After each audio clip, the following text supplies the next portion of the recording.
The sound came first. It cut through the first-class cabin like a blade. Conversations died mid-sentence. A champagne flute froze halfway to a mouth. Somewhere behind the curtain, an overhead bin clicked shut, sharp and final, like a verdict being sealed. Linda Harrington stood in the aisle, perfectly straight, shoulders back, manicured fingers holding the shredded remains of a boarding pass. The paper hung from her hand in uneven strips, fluttering slightly in the recycled air. Her lips were pressed into a thin, satisfied line. Not anger. Control. "You do not belong in this seat," she said, her voice calm, polished, carrying the confidence of someone who had never been questioned in her life. "And I'm going to make sure you never fly with this airline again." The woman in front of her did not move. She stood just inside the aircraft door, one foot on the threshold between jet bridge and cabin. Grey hoodie, black travel pants, scuffed sneakers, no jewelry, no designer bag, just a worn canvas duffel slung over one shoulder, its strap twisted from too much use. Her name was Alicia Morgan. To Linda Harrington, she was a problem. Linda was 47, a senior purser with 2 decades in the air. Her uniform was immaculate, red lipstick untouched, hair pulled back so tight it looked sculpted. She had the posture of authority, the kind built over years of being obeyed without resistance. In her mind, the plane was already hers the moment the door closed. She smiled now, not warmly, not kindly, a smile that lived only on the mouth, never reaching the eyes. Around them, first class watched. A man in seat 1B leaned slightly into the aisle, curiosity flickering behind expensive glasses. A woman in cashmere near the window crossed her arms, lips pursed, approval already forming. A younger passenger had stopped pretending to scroll on his phone, the screen dark in his hand, his eyes fixed on the scene with the hunger of someone sensing something was about to go wrong. Linda dropped the torn paper. The pieces drifted down, landing near Alicia's shoes, white against dark carpet. Proof of power. Proof of ownership. "There," Linda said softly. "Problem solved." Alicia looked down. For a brief moment, the cabin expected something. An apology, a protest, a plea. None came. She breathed in, slow, controlled, the kind of breath taken by someone used to operating under pressure. Her fingers tightened once around the duffel strap, then relaxed. When she lifted her gaze, her eyes were steady. Dark. Exhausted, yes, but clear. "I paid for seat 1A, Alicia said. Her voice was quiet, almost gentle. It did not shake. "That boarding pass was my court contract of carriage." Linda laughed. It was short, sharp, dismissive. "Oh, sweetheart," she said, tilting her head, studying Alicia like a stain on a white rug. "If that were true, you'd look like you belonged here." A murmur rippled through the cabin. The man in 1B smirked, amused. "Come on, Linda," he said lightly. "Maybe she just got lucky." Linda didn't look at him. Her focus stayed locked on Alicia. "I don't tolerate scammers on my aircraft," she replied, raising her voice just enough so the business class rows could hear. "And I don't let people bully their way into premium cabins because they think the rules don't apply to them." Alicia felt the heat rise at the base of her neck. Not anger. Not yet. Something colder. Sharper. The mental click of awareness. The same feeling she got when a safety report didn't add up. When a detail was wrong. She scanned without moving her head. The jump seat, the cockpit door latch, the placement of the fire extinguisher. Habit, muscle memory, work bleeding into instinct. "Are you denying me boarding based on my appearance?" Alicia asked. The question landed harder than shouting would have. Linda's smile thinned. "I'm denying you boarding because you don't have a valid ticket," she snapped, "and because you're causing a disruption." Alicia nodded once, almost to herself. "Federal regulation says you can't do that unless I'm intoxicated or a security threat," she said evenly. "Neither applies." That did it. Linda's eyes flashed. The last hint of composure cracked. "Don't quote regulations to me," she hissed. "I am the authority on this plane." She bent down, scooped up one of the torn pieces of paper, and held it between two fingers. "You want to sit in 1A?" she asked softly. "Here's your ticket." She ripped it again. The sound echoed. Gasps. Real ones this time. A woman near the aisle covered her mouth. Someone whispered, "Oh my God." The man in 1B shifted uncomfortably, his amusement draining. Linda straightened, her breathing fast now, adrenaline visible in the tightness of her jaw. "Now," she said, pointing toward the open door behind Alicia. "You can walk back to the gate and beg for an economy seat, or I can call an air marshal and have you removed for being disruptive. Which do you prefer?" The silence was absolute. Alicia looked at the shredded paper on the floor. Then she looked back up. Something in her expression changed. The fatigue was still there, the weariness. But beneath it, something settled. Focus, purpose, the calm that comes when a line has been crossed so clearly there is no longer any ambiguity. Inside her, the last thread of personal emotion burned away. What remained was duty. She met Linda's eyes and smiled. It was not friendly. It was not defiant. It was controlled, professional, terrifying in its restraint. "I'll take the walk," Alicia said. Linda blinked, surprised by how easily it came. "But keep those pieces," Alicia continued, nodding toward the floor. "You're going to need them for your incident report." She turned. No raised voice, no drama.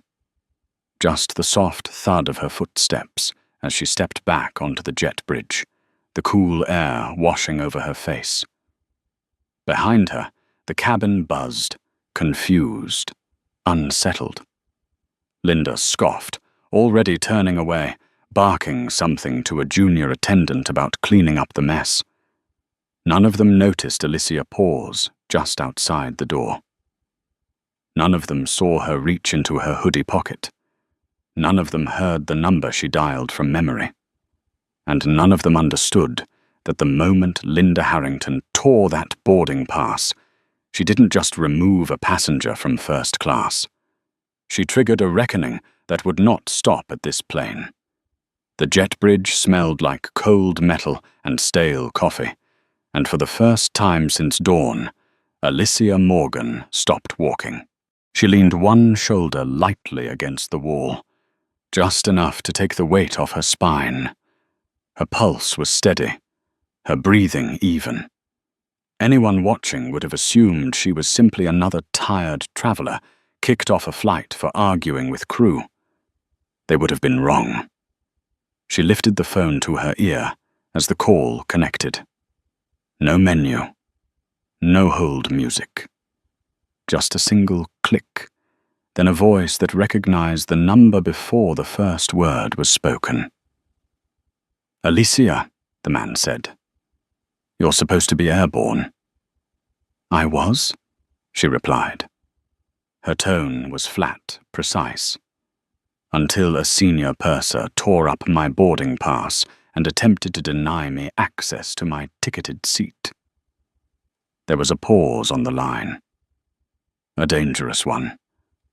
Say that again, the voice said. Linda Harrington. Purser. Atlantic Crown Airways. Flight 902 to Heathrow. She destroyed federal travel documentation and exhibited erratic, aggressive behavior during boarding. The words landed like weights, each one placed carefully, deliberately. Alicia closed her eyes for half a second, replaying the cabin in her mind. The torn paper. The smug smile. The passengers who looked away. The ones who didn't. I am initiating a Code Red personnel violation, she continued. I need the aircraft held at the gate immediately. Silence again. Shorter this time. Understood, the voice said, sharper now. Do you need Port Authority? Yes. Law enforcement? Yes.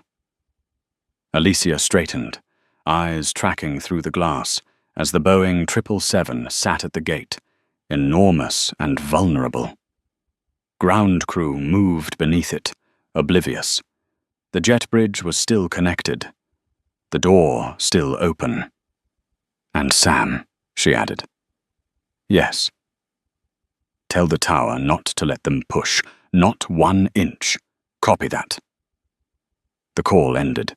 Alicia slipped the phone back into her pocket and pushed off the wall.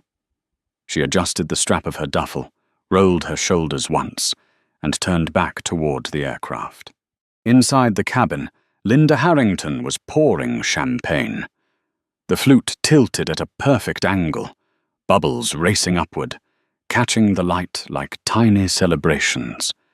She placed it on the tray table of the man in 1B, her smile warm again, rehearsed, back in place.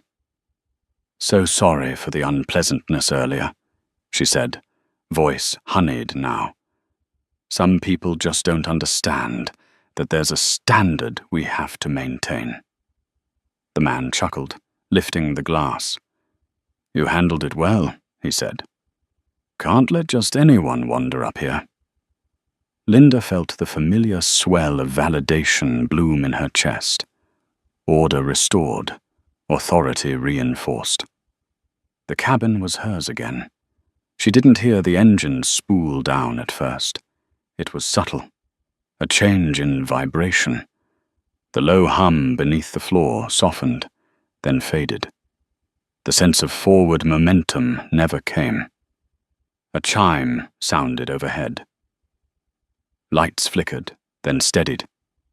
Linda frowned. She reached for the interphone and pressed the call button with sharp impatience. Flight deck, she said. We're ready to close up. The captain's voice came back, stripped of warmth. Hold where you are.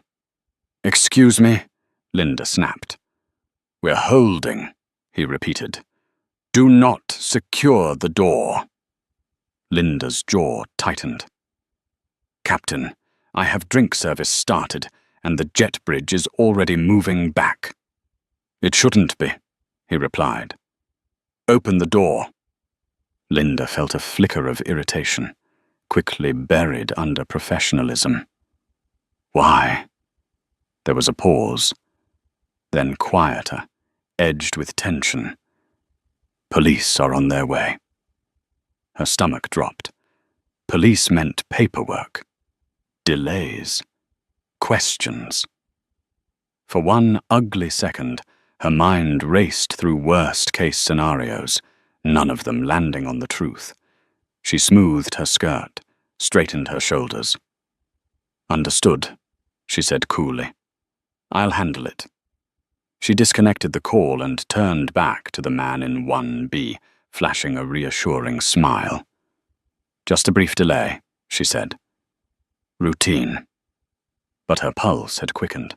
She moved to the door as the jet bridge reattached with a dull thud. The seal hissed. The handle felt heavier than usual in her hand. She opened it. The first thing she saw was the badge. Gold. Flat. Catching the overhead light with quiet authority. Then she saw the woman holding it. Alicia Morgan stepped across the threshold like she had never left. She was no longer framed by the chaos of the terminal or the anonymity of the jet bridge. She stood fully in the cabin now, posture straight, eyes clear, presence undeniable. Flanking her were 2 Port Authority officers, uniforms crisp, hands resting near their belts. Behind them stood a man in a dark suit, holding a clipboard, face pale, lips tight. Linda froze. "You," she whispered before she could stop herself. Alicia didn't look at her. Her gaze went past Linda, straight to the cockpit, where the door had cracked open. The captain stepped out, irritation written across his face, until he saw the badges. His expression changed instantly. "Who is in charge of this aircraft?" Alicia asked. Her voice carried. Not loud, not sharp. Controlled. It filled the space without effort. "I am," the captain said. "Robert Hale." Alicia reached into her hoodie and pulled out a leather wallet. She opened it with a practiced motion. The badge glinted again. Federal Aviation Administration, her identification beside it. Senior Inspector. Safety and Compliance. "I am Inspector Alicia Morgan," she said. "And pursuant to Title 49 of the United States Code, I am placing this aircraft under immediate federal inspection. No one leaves, no one moves." The cabin went dead quiet. The man in 1B slowly lowered his champagne flute. A woman 2 rows back swallowed hard. Someone near the aisle let out a soft, involuntary gasp. Linda felt the blood drain from her face. "This is absurd," she said, voice rising despite herself. "She's lying. Look at her. Inspectors wear suits." Alicia turned her head then, slowly, deliberately. For the first time, her eyes met Linda's. There was no anger in them, no triumph, just a deep, unsettling calm. The look of someone who had seen worse than this and had the authority to end it. "Officer," Alicia said without breaking eye contact, "please secure the forward galley and ensure Ms. Harrington does not discard or destroy any materials." The officer stepped forward immediately, his presence closing in around Linda like a wall. "You can't do this," Linda said, backing up a half step. "Captain, say something."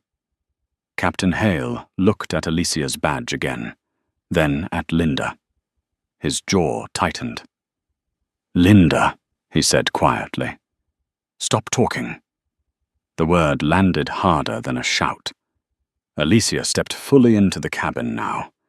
She didn't take seat 1A. She set her duffel down on its table instead, unzipping it with efficient movements. A flashlight, a notebook, her phone. "First," she said, "I want the tech log, the cabin defect log, and the weight and balance manifest." The captain nodded, already sweating. "Second," Alicia continued, "I want the shredded remains of the boarding pass for seat 1A recovered from the trash. That is evidence of interference with a federal official." Linda's breath hitched. "And third," Alicia said, voice steady, unwavering, "we are going to find out why your crew was in such a rush to depart that basic safety procedures were ignored." She clicked the flashlight on. The beam cut through the cabin like a blade of truth. And for the first time since she put on that uniform, Linda Harrington understood that she was no longer in control.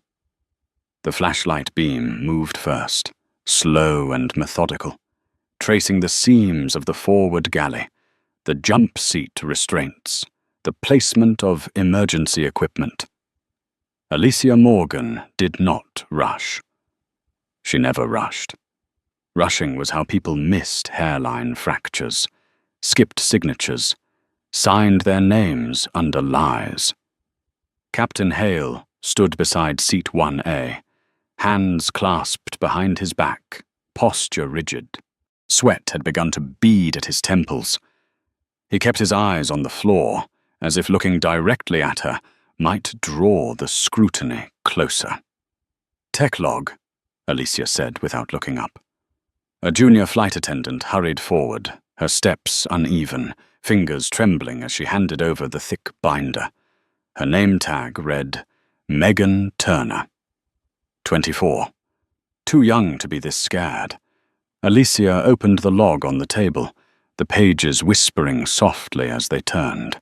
Her finger moved down the columns, precise, stopping where the ink hesitated. She tapped once. "This incoming aircraft," she said, voice calm, reported an intermittent fault in the forward cargo door latch sensor on the previous leg. "Correct?" Hale swallowed. "Yes, Inspector. Maintenance addressed it in Chicago. Addressed how? They reset the breaker, ran a visual, cleared the alert." Alicia looked up then. One eyebrow lifted slightly. "A visual check," she repeated. "Yes, ma'am. You checked the microswitch voltage with your eyes, Captain?" The silence stretched. Hale looked down. "No, ma'am. That requires line maintenance verification at the next station," Alicia said, already writing. "There is no countersignature from JFK." "We were under pressure to depart on time," Hale said. His voice was tight now, defensive, creeping in. Operations was pushing hard. Alicia nodded once, not in agreement, in acknowledgement. "Pressure does not override federal regulation," she said. "It just exposes who breaks under it." She closed the log and turned to Megan. "What is your role on this flight?" Megan straightened instinctively. "Aft cabin, safety equipment check." "Did you complete it?" Megan's eyes flicked toward the galley. Toward Linda Harrington, boxed in by an officer, arms crossed tight against her chest, lips pressed white. "I asked you," Alicia said gently. "Not her." Megan's breath hitched. I signed it. Did you complete it?" Tears welled now. Megan shook her head. "No, ma'am." The word landed heavy. "What happened?" Megan's voice dropped to a whisper. "Catering was late. Ms. Harrington told me first-class complaints mattered more. She said she had already checked the equipment. She told me to sign." Linda lunged forward.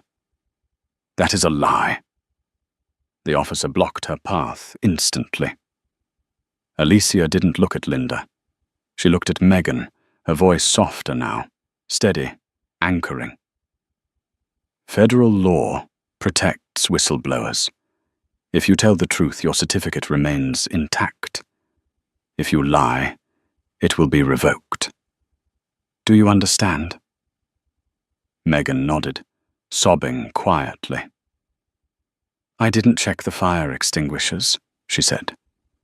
"Or the oxygen bottles, or the megaphone." A murmur rippled through the cabin.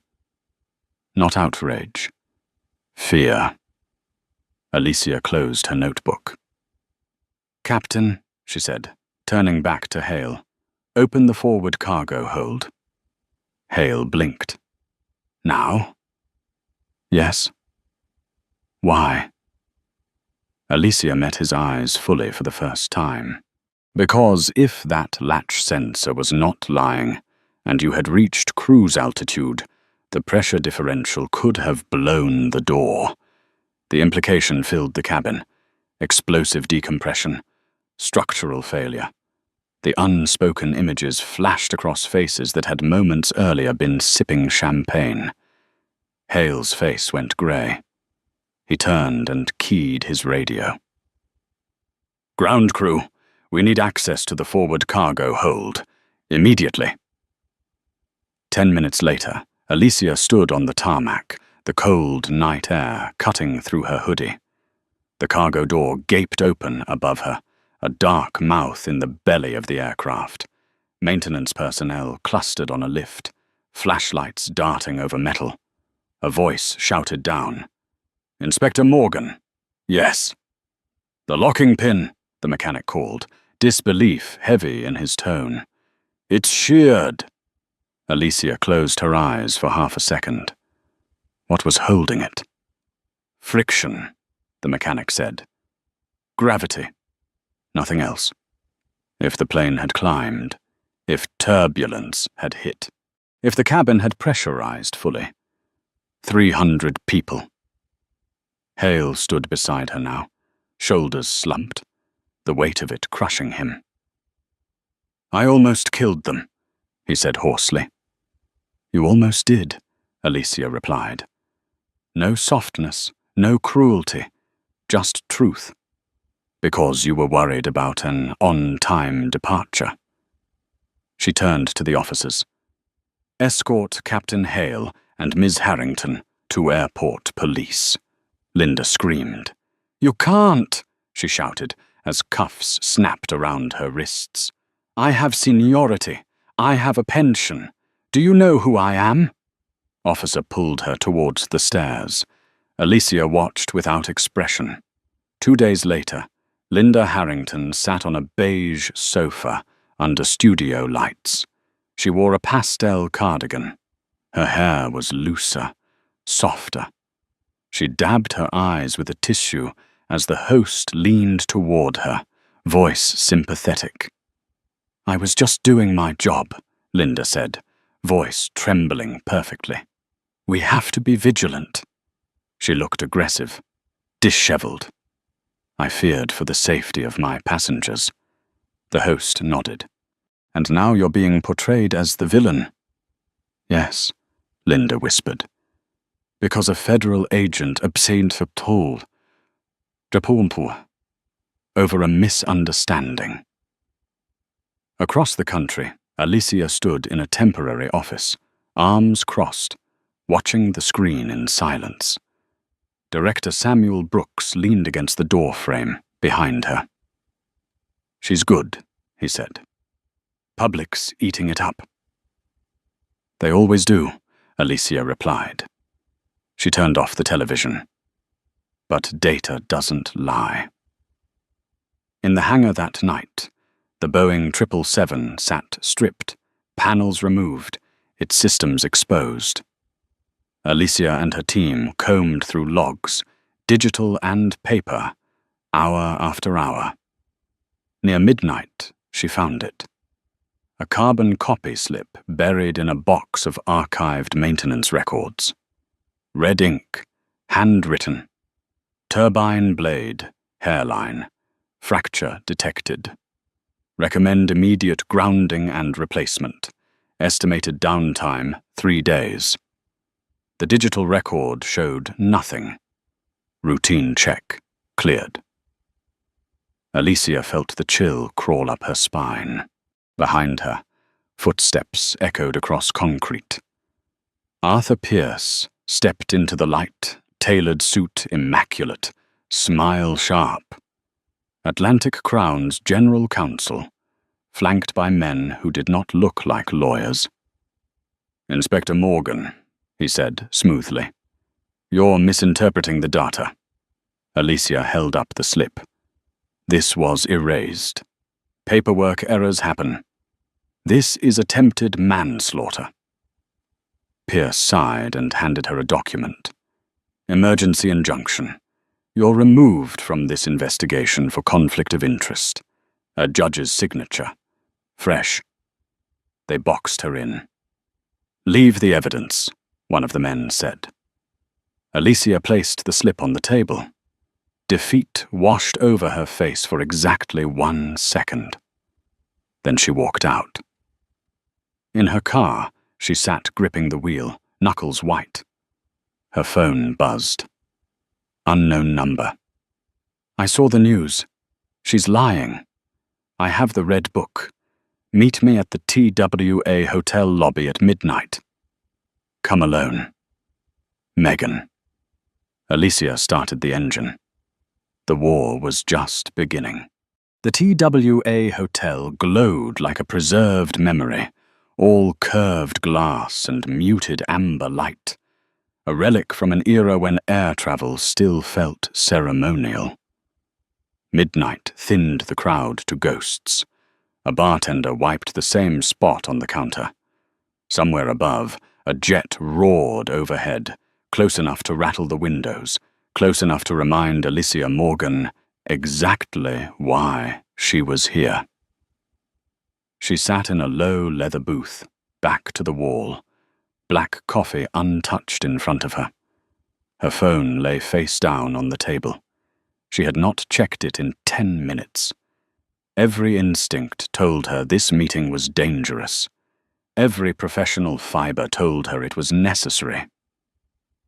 At 12:03, the lobby doors slid open. Megan Turner stepped inside. She looked smaller without the uniform. Hoodie pulled low. Sunglasses still on despite the hour. Her shoulders were tight, chin tucked, eyes scanning the room in quick, nervous bursts. She walked like someone who expected to be followed. Alicia did not wave. Megan spotted her anyway. She crossed the lobby fast, slid into the booth opposite her, and only then exhaled. I wasn't followed, Megan said. Her voice shook despite the certainty of the words. Alicia nodded. Sit. Breathe. Megan obeyed. Her hands trembled as she pushed a plastic shopping bag onto the seat beside her. They're threatening everyone, Megan said. Linda. The airline. Group messages. Lawyers. She says if anyone talks to the FAA, she'll destroy us. That's intimidation, Alicia replied. And it's documented now. Megan laughed weakly. You think documentation scares them? She reached into the bag and pulled out a small leather-bound notebook. Worn. Corners frayed. The color once red, now darkened with age and handling. Alicia's breath slowed. What is that? She asked, though she already knew. We call it the Red Book, Megan said. Linda kept it. Always with her. She said it was her insurance. Alicia opened it carefully. The handwriting was unmistakable, tight. Confident, methodical. Dates, names, aircraft numbers. Captain drank before flight. Ops told me to ignore it. Cargo door sensor flickering again. Maintenance taped over the light. Skipped aft galley checks to make boarding time. Bonus target protected. Page after page. Years of it. Alicia felt the weight of the thing settle in her chest. Not triumph. Responsibility. This isn't just her, Alicia said quietly. No, Megan whispered. It's everyone. She wasn't the worst. She was the record keeper. Alicia looked up. Why give this to me? Megan swallowed hard. Because when you stood there and didn't back down, I realized she wasn't invincible. And when they told us about the cargo door, I realized I would have died too. I would have followed orders and died for someone else's bonus. She pushed the book forward. Burn it down. Alicia closed the cover. I'll need you to testify, she said. Eventually. Megan's eyes filled with fear. I don't know if I can. You won't be alone, Alicia replied. And she can't touch you anymore. Megan nodded, not fully convinced, but trying. Alicia's phone buzzed on the table. She flipped it over. FAA legal, injunction lifted, executive-level whistleblower confirmed, VP of maintenance cooperating, full authority restored. Alicia looked back at Megan. "Finish your coffee," she said. "We're going to the district attorney." 2 weeks later, the hearing room in Washington felt too small. Lights blazed. Cameras whirred. Reporters packed the back wall. Every seat filled. The seal of the federal government loomed behind the bench, heavy and absolute. Arthur Pierce sat at the defense table, face carved from stone. Beside him, the chief executive officer of Atlantic Crown Airways stared straight ahead, jaw clenched, sweat darkening his collar. And then there was Linda Harrington. She wore another cardigan, pale pink this time.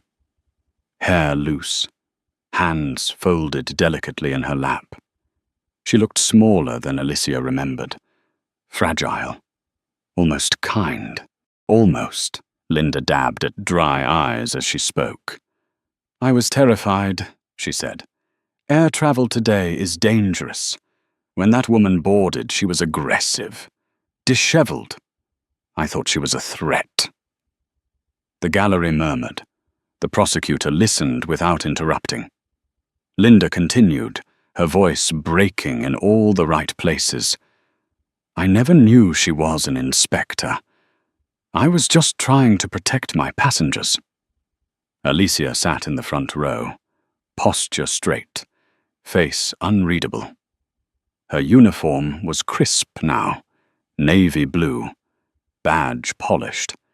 Every inch the authority Linda claimed she did not look like. The prosecutor stood. "Ms. Harrington," he said calmly, "you testified that you tore the boarding pass in an attempt to de-escalate a security threat." "Yes, you are aware that the cockpit voice recorder captures audio from the forward galley during boarding." Linda froze. The room went still. "Play Exhibit A," the prosecutor said. The speakers crackled. Linda's own voice filled the room. Sharp, mocking, unmistakable. "I don't tolerate scammers on my flight." "Oops, looks like you don't have a ticket anymore. Get the vacuum. I want this trash off my floor." The sound of paper tearing followed. Linda's face collapsed. The prosecutor waited for silence. Then he lifted the red book. "We have authenticated this notebook as belonging to you," he said. "It details 10 years of safety violations. But this entry is my favorite." He read aloud. "Cargo door sensor flickering again. Ops pushing for on time. Told junior crew to skip checks. If we leave on time, bonus secured. Whatever happens, happens." The gallery erupted. The CEO closed his eyes. Linda stood suddenly, composure shattering. "I did what I was told," she screamed. He sent the memo. Efficiency initiative. He said delays would cost us our jobs. Order was called, but the damage was done. The verdict came swiftly. Fines, indictments, federal oversight. Linda Harrington was stripped of her pension, sentenced to prison, banned for life from aviation. 6 weeks later, Alicia Morgan walked through JFK again. The gate was calm, focused, mechanics visible on the tarmac, moving deliberately. A new captain waited at the podium, logbook in hand. "Inspector Morgan," he said respectfully. "Ready when you are." Alicia stepped onto the jet bridge. She paused at the doorway. The same place, the same threshold. She clicked on her flashlight. Let's get to work. The aircraft felt different before the door even closed. Not quieter, not newer, just honest. Alicia Morgan moved down the aisle with measured steps, her flashlight still in her hand, its weight familiar now. The scent of jet fuel mixed with disinfectant hung in the air. Mechanics worked in full view through the windows, no longer hidden behind turnaround schedules and polished announcements. Every movement was deliberate. Nothing rushed. Passengers watched her openly this time. An older couple in the first row paused their conversation as she passed.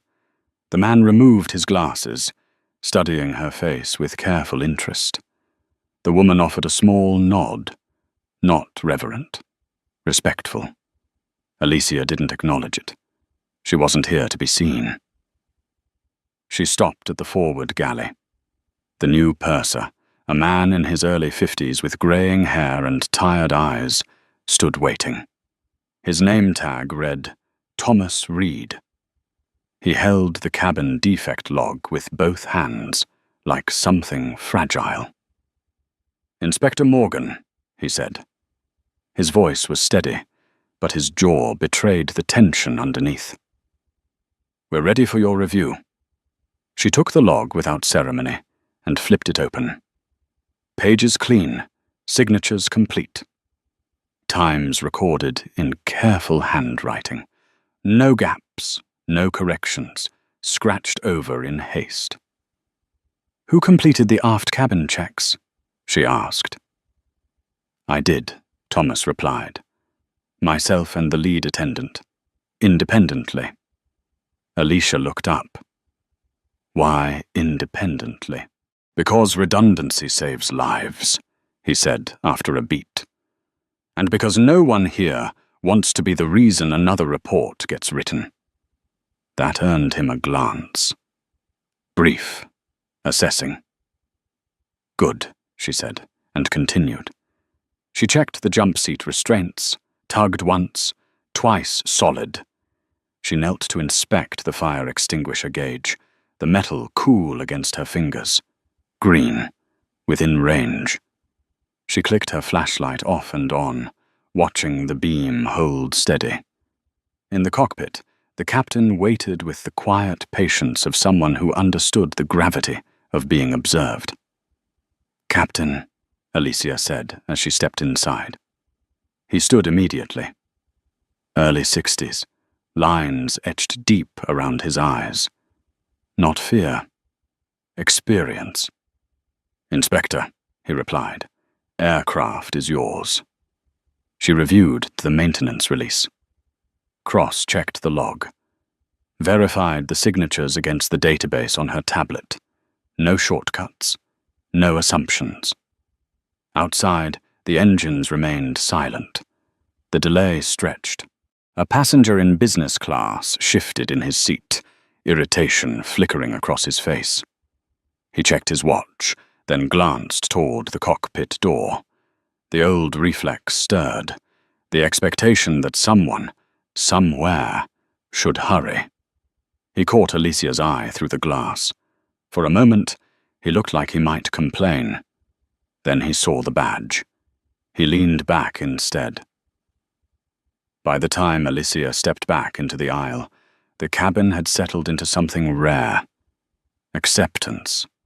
The understanding that safety was not a performance but a process, and processes took time. She handed the log back to Thomas. "Thank you," she said. The word carried weight. Not praise. Recognition. Thomas exhaled, shoulders loosening for the first time since she'd boarded. As she turned toward the exit, a voice stopped her. "Inspector Morgan." She looked back. The older man from the first row stood now, careful in the narrow aisle. His wife remained seated, watching quietly. "I just wanted to say," he began, then paused, choosing his words. I flew for the Air Force, long time ago. I've buried friends because someone decided a checklist was optional. Alicia listened, fully. I don't know what happened on that other flight, he continued, but I'm glad you're here. She nodded once. So am I. She stepped off the aircraft before the door closed, the jet bridge humming softly beneath her feet. Behind her, the crew prepared for departure. Not rushed. Ready. Her phone vibrated. Unknown number. She answered without slowing her pace. Inspector Morgan, a man's voice said. Smooth, controlled, expensive.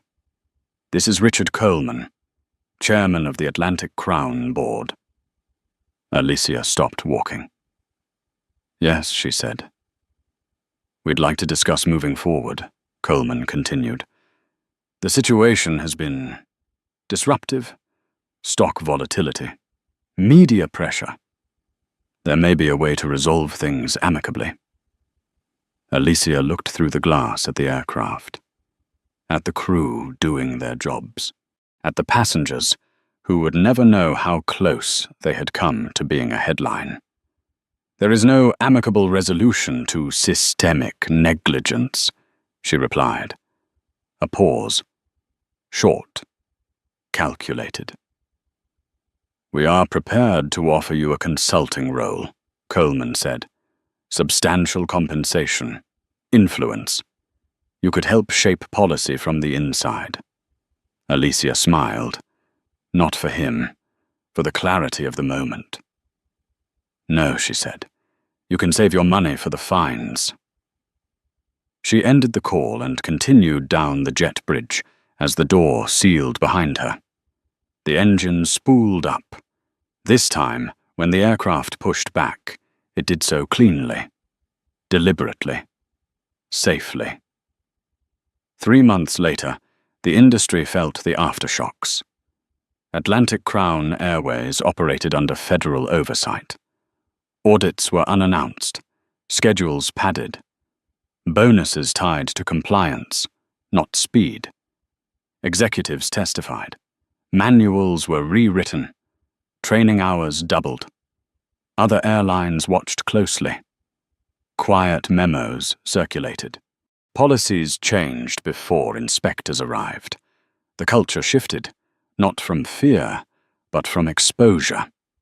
In her office, Alicia reviewed another report, another carrier, another set of numbers that told a familiar story. She caught her reflection in the dark screen when she closed the file. The hoodie hung on the back of her chair. The same one. Still worn, still comfortable. Power had never been about what she wore. It had always been about what she was willing to confront. Her phone chimed again. A message from Megan Turner.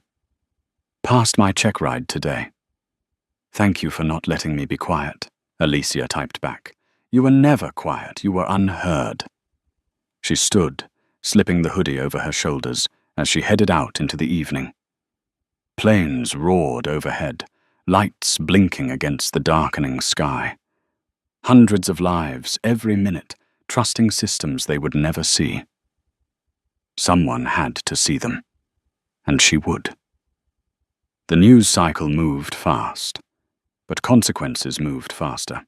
Alicia Morgan learned that on a Tuesday morning, when her secure inbox filled before the sun finished climbing over the Potomac. Notices, requests, orders. The language was precise, bloodless, but the implications were anything but. Expanded audits authorized. Surprise inspections approved. Temporary suspensions elevated to permanent revocations pending review. The machinery of accountability had engaged, and it did not idle. She read every line. She always did. By noon, the phone calls began. Not reporters. Not yet. These were quieter. Executives speaking in lowered voices. Lawyers choosing words the way surgeons choose incisions. People who had once assumed the system would absorb their shortcuts, now realizing the system had a memory. Alicia did not raise her voice. She did not threaten. She asked questions and waited for answers. The waiting did most of the work. At a regional airport outside Cleveland, a maintenance supervisor failed to produce a countersignature. Alicia closed her notebook and grounded 2 aircraft without drama. The passengers complained. The airline fumed. A replacement plane arrived 6 hours later with a faulty oxygen bottle discovered during the delay. No one argued after that. In Phoenix, a captain bristled at her presence, posture stiff with old habits. He joked about paperwork and Washington types. Alicia let him finish. Then she asked him to walk her through his last 3 acceptance checks. His voice faltered on the second. She revoked his certificate on the spot. He stared at the tarmac, stunned, as if the ground had betrayed him. The stories spread, not through press releases, but through hangars and crew rooms, through text threads and late-night calls, through the quiet recalibration of risk. Shortcuts became liabilities. Silence became dangerous. One afternoon, Alicia stood at the edge of a runway in Wichita, wind pressing her jacket against her frame. A young mechanic beside her watched a test engine spool down, the sound fading into a hum. "My dad flew cargo," he said suddenly. "Lost a friend when a door blew at altitude?" Alicia nodded, eyes on the aircraft. "Doors don't fail on their own." "No," he agreed. "People let them." That night, back in her hotel room, Alicia removed the hoodie and hung it over the chair. She sat on the edge of the bed and stared at her hands. There were moments, late ones, when the weight crept in. The what-ifs. The lives balanced on decisions she could never fully see. She breathed through it, counted, centered. Tomorrow would demand clarity, not doubt. The next morning brought a different kind of pressure. A congressional aide waited in her office when she arrived, smile practiced, suit immaculate. He spoke of oversight hearings and public confidence, and the optics of disruption. He suggested timelines, compromises, a measured approach. Alicia listened. She always did. Then she slid a photo across the desk. The sheared locking pin. The red ink note. The erased record. "Measured approaches kill people," she said. The aide collected his folder and left without another word. Weeks turned into months. The work did not slow. It never did. But the resistance softened. Crews began to greet her with something like relief. Someone was finally saying the quiet parts out loud. At a training center in Dallas, Alicia addressed a room of new hires. Mechanics, pilots, cabin crew. Faces young and old, attentive and wary. "Regulations are not suggestions," she said. "They are written in blood. Every line, every comma. If anyone tells you otherwise, they are lying to you." A hand went up. A woman in the second row, early 30s, eyes steady. "What if we're told to choose between our job and the checklist?" Alicia held her gaze. "Choose the checklist. Every time. You can find another job. You can't replace a life." The room was silent. Then someone nodded. Then another. Afterward, Megan Turner waited near the exit. She looked different now. Straighter. More sure. "They moved me to a new base," Megan said. "Different crew. Different culture." "Good," Alicia replied. Megan hesitated. "They still talk about her." Alicia understood. Names like Linda Harrington didn't disappear. They became warnings, myths, convenient villains. It was easier to point at one person than to examine a system. "That's fine," Alicia said. "Just don't let them pretend it ended with her." Megan nodded and walked away. The call came late one evening as Alicia packed for another trip. Unknown number. She almost ignored it. "Inspector Morgan," the voice said. Familiar. Calm. "This is Richard Coleman again." Alicia closed her suitcase. "You already got your answer?" "Yes," he said, "and the board has accepted it. Atlantic Crown will comply with every mandate. That's expected." "There's something else," Coleman continued. "We're dissolving the executive bonus structure tied to on-time performance, effective immediately." Alicia paused. "Why tell me?" "Because you were right," he said.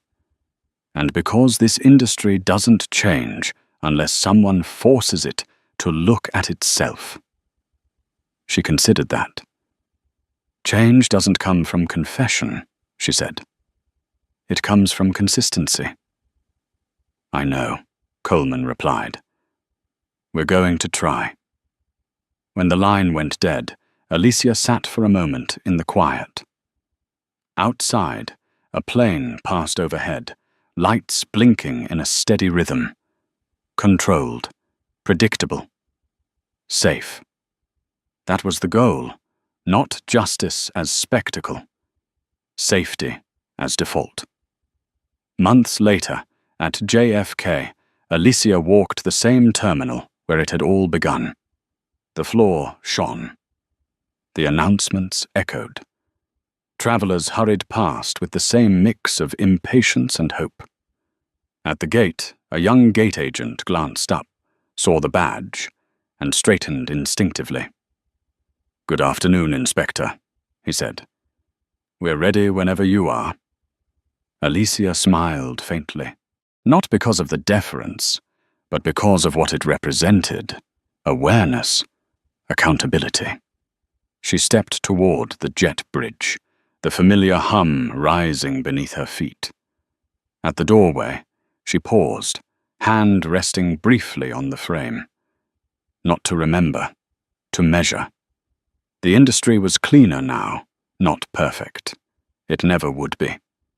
But safer, more honest. That would have to be enough. For now. She crossed the threshold, the door closing behind her, and the aircraft waited. The first sign that something was wrong came not from a report, but from a silence. Alicia Morgan noticed it while standing at the end of a concourse in Atlanta, watching a regional jet taxi past the windows. Her phone, usually restless with alerts and updates, sat still in her hand. No new audit flags, no maintenance discrepancies, no late-night messages from nervous supervisors. For 3 hours, nothing moved. Silence like that was never neutral. It meant one of two things. Either the system was finally learning, or it was learning how to hide. She didn't assume the better option. By dusk, she had rerouted herself to a secondary maintenance facility outside the city. No announcement, no advance notice. She walked in wearing jeans, boots, and the same grey hoodie that had started all of this, her badge tucked away, invisible. She wanted to see what happened when no one knew they were being watched. The hangar smelled of oil and overheated metal. Radios murmured in the background. A mechanic laughed at something off-color. A clipboard sat unattended on a workbench. Alicia picked it up. The entries were neat. Too neat. Identical handwriting across shifts. Times rounded to the nearest hour instead of the minute. A pattern disguised as order. She listened. 2 supervisors stood near an engine cowling, voices low. "They'll be here tomorrow," one said. Who? FAA. Another sweep. The other snorted. Then tonight needs to look perfect. Alicia closed the clipboard and set it back exactly where she found it. She walked out without being seen, the decision already forming. The next morning, she arrived again, this time with credentials visible. The reaction was immediate. Movements sharpened, voices dropped. Smiles appeared where none had existed the night before. The manager rushed forward, hand extended, apology already loading. Alicia ignored the hand. I was here last night, she said. The man blinked. I'm sorry. You weren't expecting me, she continued, and yet your logs were already written. The color drained from his face. She spent 6 hours there, cross-checking, interviewing, observing hands as they moved, eyes as they avoided hers. By the time she left, 2 licenses were suspended and a federal review expanded. Outside, rain began to fall, streaking the windshield of her rental car, as she sat for a moment before turning the key.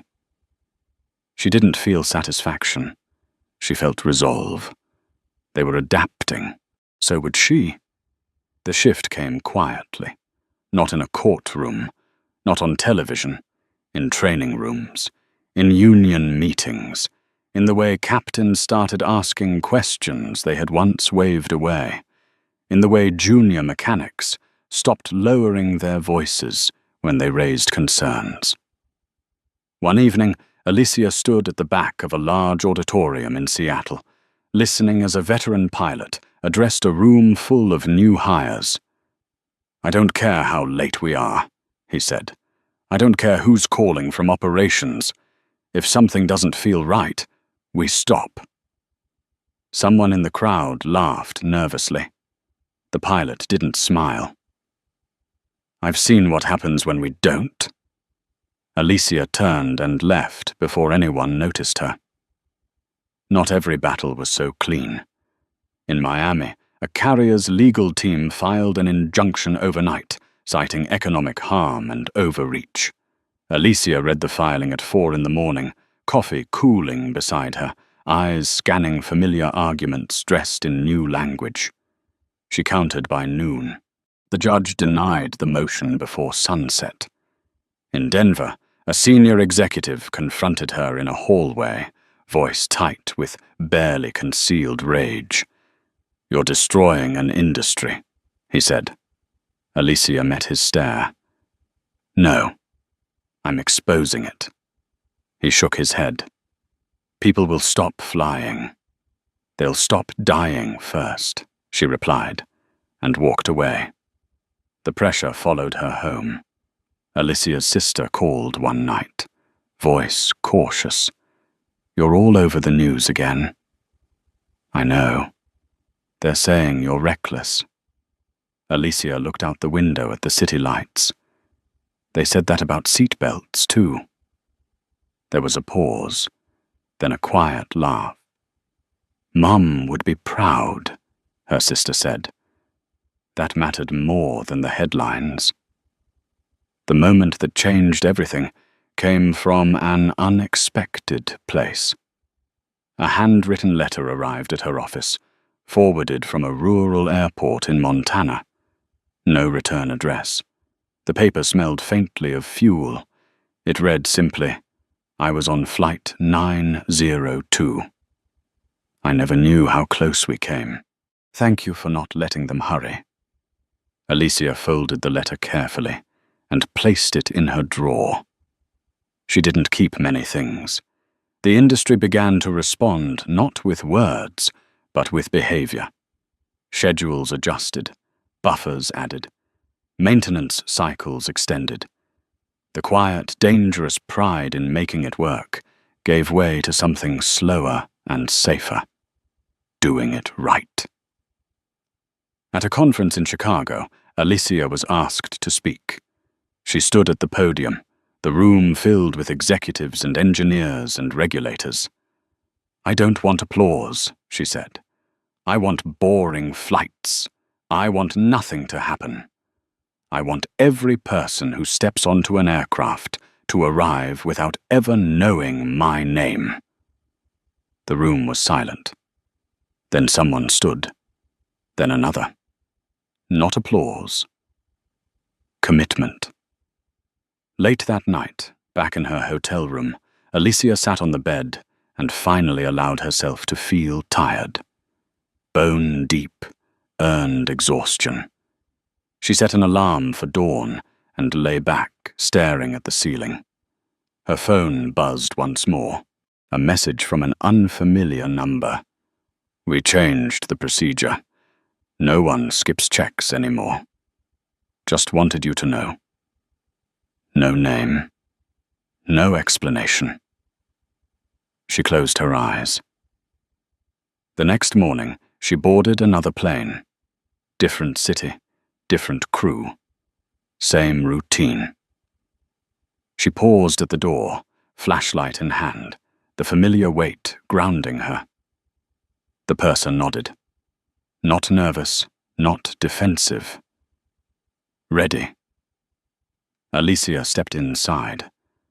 Behind her, the door closed with a solid, confident sound, and the system, imperfect but awake, moved forward.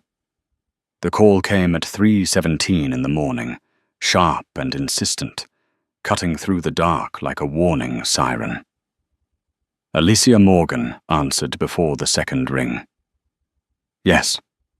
There was breathing on the other end, fast, uneven. Someone trying not to panic. "It's happening again," the voice said. Male, young, trying to sound steady. "They're grounding the messenger." Alicia sat up slowly, already awake in her mind. "Who is this?" "My name doesn't matter," he replied. "I'm maintenance control for Northbridge Air. Or I was, until tonight." Alicia swung her legs over the side of the bed. The hotel carpet was cold under her feet. "Start from the beginning." They reassigned a captain mid-rotation, he said. Pulled him off the schedule quietly. No incident report, no medical. Just gone. Why?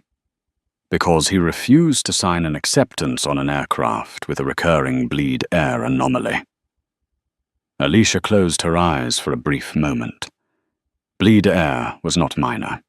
It fed the cabin, the cockpit, the air everyone breathed. "What aircraft?" she asked. 737, tail number November 846 Delta, he said quickly, like he had memorized it in case this moment came. The anomaly was flagged 3 times. Maintenance reset it every time. Ops told him to take it or lose his route, and he refused. Yes. Where is the aircraft now? Still at the gate, he said. They're trying to get another captain to take it. Alicia stood. Where are you? She asked. Home, he replied. They locked me out of the system 10 minutes ago. Email me everything you have, she said. Logs, messages, names. They'll trace it. They already have, Alicia said calmly. That's why you called. The line went dead. By sunrise, Alicia was airborne. She landed in Minneapolis under low gray clouds that pressed down on the runway like a warning. A car was waiting. No lights, no siren. Just quiet motion through the waking city. At the terminal, the gate was already tense. The aircraft sat connected to the jet bridge, door open, crew gathered in tight clusters. Voices dropped when Alicia stepped into view. Some faces registered recognition. Others didn't. She kept walking. At the podium, the gate supervisor stiffened. "Inspector Morgan," he said, forcing a smile. "We weren't expecting." "I know," she replied, and kept moving. Inside the cockpit, the relief was immediate. The captain, early 40s, eyes red with exhaustion and something like gratitude, stood when he saw her. "Thank you for coming," he said quietly. "They told me I was overreacting." "They always do," Alicia replied. "Show me." He pulled up the system history. The same alert, over and over, cleared without repair. "They said the schedule couldn't absorb another delay," he added. "Said it was probably just a sensor, probably gets people killed," Alicia said. She turned and walked out of the cockpit. In the cabin, a flight attendant watched her approach, hands clasped tight. "Are we flying?" the attendant asked, voice low. "Not like this," Alicia replied. She stepped onto the jet bridge and made the call. Within minutes, the aircraft was grounded. The reaction was immediate. A man in a suit stormed down the concourse, phone pressed to his ear. Voice sharp with practiced authority. He stopped short when he saw Alicia. "You can't do this," he said. "Do you know how many connections this disrupts?" "Yes," Alicia said, "and I know how many funerals it prevents. You're acting unilaterally. I'm acting lawfully. You're going to cost this airline millions." Alicia looked at him, really looked. The lines of stress, the expensive shoes, the certainty that consequences were for other people. "I'm going to cost you excuses," she said. Behind him, the young captain stepped onto the jet bridge, watching the exchange. He didn't speak. He didn't have to. The documents arrived before noon. Logs altered, emails deleted. A pattern forming under pressure. By evening, the whistleblower's identity leaked internally. They fired him. Alicia found out from the same anonymous number. "They walked me out. Security. Didn't let me take my notebook." "Where are you now?" Alicia asked. "Car," he said. "I don't know what to do." "Go home," she said, "and don't talk to anyone else." "Am I ruined?" Alicia paused. "No," she said. "You just became necessary." The injunction attempt came the next day. Emergency filing. Allegations of harassment. Claims that Alicia's presence was destabilizing operations. She read it line by line, then forwarded it to legal. By nightfall, it was denied. The next morning, the story broke, not through a press conference, through a leak, a pilot forum post, screenshots of emails, redacted logs. The truth, stripped of commentary. The headline didn't mention Alicia. It mentioned the anomaly. Passengers began asking questions. Crews began refusing assignments. Northbridge Air cancelled 8 flights that day. By the end of the week, the carrier announced a fleet-wide inspection. Alicia stood in her office, watching the live feed of the press conference without sound. The chief executive spoke with solemn gravity, promised transparency, promised safety. She muted it and turned away. Her phone buzzed again. The fired whistleblower. They reinstated me. With back pay. "Good," Alicia typed. He replied a moment later. "I almost didn't call you." Alicia stared at the screen, then typed back. Almost is how it usually starts. That evening, she walked alone along the edge of a small airport in Virginia, watching training flights touch down one by one. Lights flared. Wheels kissed asphalt. Safe landings, repeated and unremarkable. That was the goal. Not victory. Not recognition. Just planes that landed. As the sun dipped below the horizon, Alicia pulled her hoodie tighter and turned back toward the terminal, already thinking about the next call, the next silence, the next place where nothing happened when it should have. She welcomed the work, because now she knew. The system was awake, and it was afraid. The backlash arrived the way storms always did in aviation. Not with thunder, but with pressure. Alicia Morgan felt it building in the weeks after North Bridge Air folded under scrutiny. Meetings shifted tone. Invitations disappeared. The questions changed from how to fix to how to contain. People stopped arguing about safety and started arguing about optics. She noticed it first in the language. Phrases like unintended consequences, operational flexibility, regulatory balance. Words designed to blur lines that had once been sharp. At a closed-door briefing in New York, a senior industry lobbyist leaned back in his chair and smiled like he was offering advice, not a warning. "You've made your point," he said. "The industry heard you. At some point, enforcement becomes antagonistic." Alicia folded her hands on the table. "At some point," she replied, "accountability becomes inconvenient." The man chuckled. Others around the table avoided her eyes. That afternoon, a draft memo crossed her desk. Proposed limits on inspector authority, new approval thresholds, more oversight for the overseers. She read it twice. Then she opened her notebook. The next inspections were different. Not reactive, not targeted, comprehensive. She went where no one expected her to go. Small carriers, charter operators, training academies tucked behind regional airports, places that rarely saw federal badges and had learned to operate in the gaps between attention. In rural Texas, she grounded a flight school after discovering falsified simulator hours. The owner shouted, threatened lawsuits, claimed ruin. Alicia stood still until he ran out of words. "You trained pilots without training them," she said. "You already ruined someone. You just haven't met them yet." In Oregon, she uncovered a cargo operator flying with deferred repairs, stacked like a house of cards. The crew had known. They always knew.